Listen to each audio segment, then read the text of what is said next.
Saya setit ya, koruptor Mojokerto ya.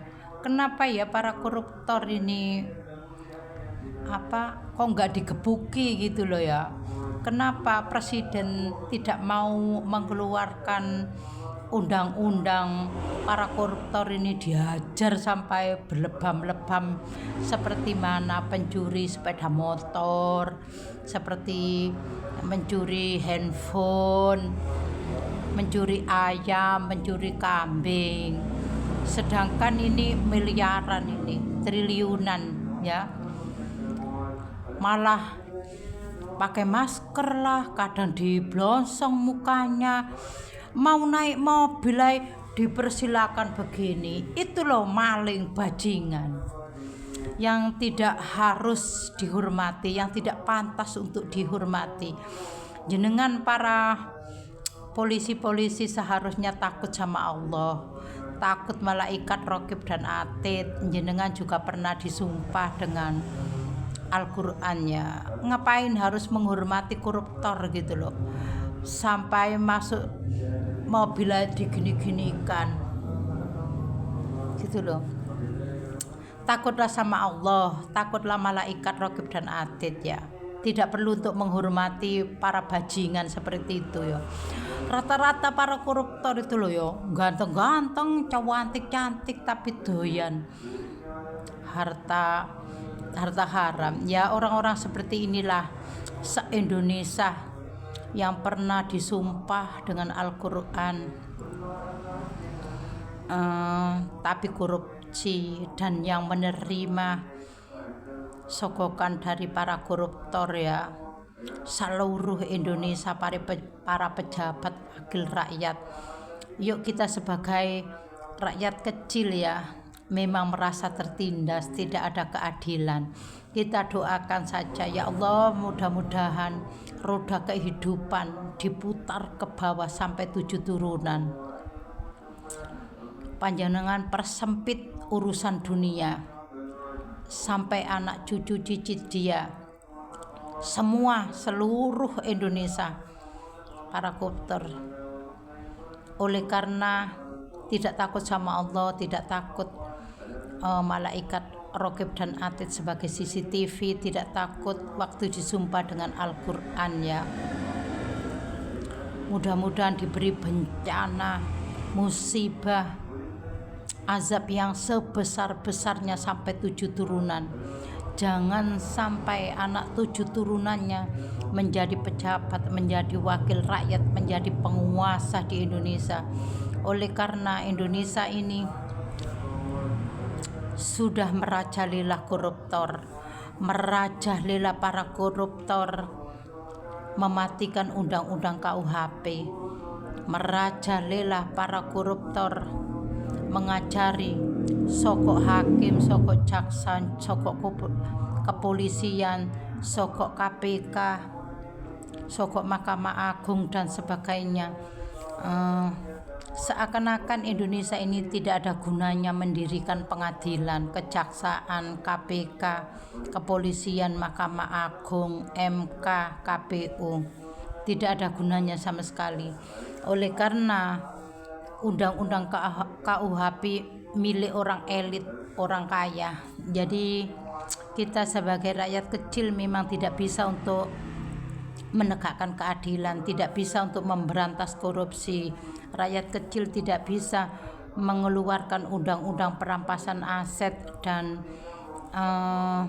hukuman mati para koruptor. Jalan satu-satunya kita harus berdoa, mudah-mudahan diputar roda kehidupan ke bawah, dipersempit urusan dunia sampai 7 turunan wakil rakyat seluruh Indonesia para koruptor, dan yang menerima sogokan dari koruptor seperti kepolisian, kejaksaan, hakim, KPK, MK, Mahkamah Agung ya. Panjenengan putar roda kehidupan ke bawah sampai 7 turunan. Panjenengan azab yang besar sehancur-hancurnya, musibah sehancur-hancurnya, keluarganya sampai 7 turunan. Jangan sampai menjadi pejabat wakil rakyat, hakim, jaksa apa semua KPK di Indonesia ini. Oleh karena banyak pembunuhan misteri, merajalela korupsi, tidak ada keadilan, percuma ada pengadilan, kejaksaan, kepolisian, KPK. Kalau sudah hancur sampai 7 turunan, jadi akan muncul bibit-bibit anak-anak bangsa yang jujur dan amanah. Banyak anak rakyat menengah ke bawah yang kuliah tinggi-tinggi, pinter-pinter dibanding anak koruptor seperti mana Presiden Jokowi. Pelongo-pelongo jauh tapi susah mencari pekerjaan. Seperti mana Jokowi 10 tahun jadi presiden, tidak ada memberantas korupsi, bahkan tidak mengeluarkan perpu perampasan aset, tidak mengeluarkan perpu hukuman mati para koruptor seperti mana negara-negara maju yang lainnya. Undang-undang KUHP hanya ada di duit, tumpul ke atas, tajam ke bawah. Rakyat seluruh Indonesia yang punya media sosial harus, kalau ada pilkada, pilpres, harus menasehati orang tuanya yang tidak mengenal sosmed, yang tidak mengenal handphone ya. Jangan sampai pilihan pilpres, pilkada dimintai fotokopi KTP mau ya. Oleh karena bejatnya negara Indonesia ini bisa menggandakan KTP, bisa menggandakan KK. Negara-negara maju lainnya pilpres, pilkada tidak dimintai fotokopi KTP. Tidak ada kucuran duit 50.000 kah, beras kah. Kucuran itu kalau memang sudah, memang itu kewajiban. Oleh karena Indonesia ini kaya raya, banyak pertambangan, batu bara, minyak, sawit, gula, perikanan ya. Tapi rakyat kecil tidak bisa menikmati semua kekayaan Indonesia. Jauh di negara Brunei hanya pertambangan emas saja. Saudi Arabia hanya pertambangan minyak saja, tapi rakyatnya makmur. Tidak ada demo sana sini. Ya, seperti mana 10 tahun dipegang Jokowi, demo berterusan. Presiden Prabowo juga begitu, demo berterusan oleh karena tidak ada keadilan. Ya. Seorang Jokowi mengajarkan nyogok sana jangan sini, jangan sampai pilpres pilkada memilih anak keluarga Jokowi semua terlibat korupsi anaknya. Oleh karena itu merangkul semua koruptor, tidak dibabat seperti mana dana haji, dana hibah, dana ini nggak ada, malah menciptakan istana pelacuran di IKN dan tempat penyelundupan koruptor dengan kroni-kroninya ya.